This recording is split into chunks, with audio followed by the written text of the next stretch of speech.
Connaissez-vous l'effet Matilda? Il correspond au phénomène de minimisation, voire d'invisibilisation, du rôle des femmes dans les découvertes scientifiques.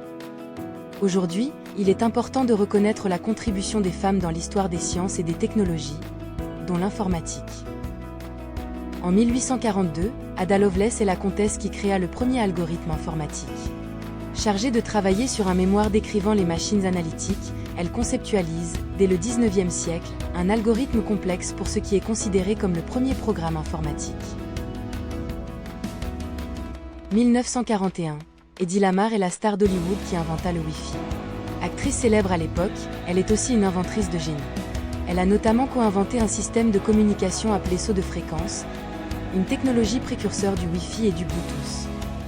Intéressons-nous maintenant aux calculatrices de l'ENIAC. Dans le domaine scientifique, les calculatrices désignaient, avant l'ère des ordinateurs, les personnes, souvent des femmes, employées pour réaliser des calculs complexes et fastidieux. L'équipe ENIAC a joué un rôle crucial dans la programmation et l'exploitation de l'ENIAC, le premier ordinateur universel totalement électronique. En 1959, Grace Hopper est la reine du logiciel.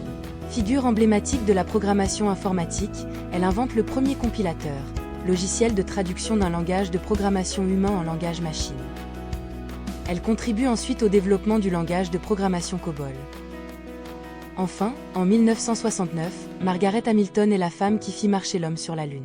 À la tête de l'équipe chargée de concevoir le système embarqué du programme Apollo, elle pose les premières bases du software engineering et joue un rôle crucial dans la réussite de l'alunissage de la mission Apollo 11.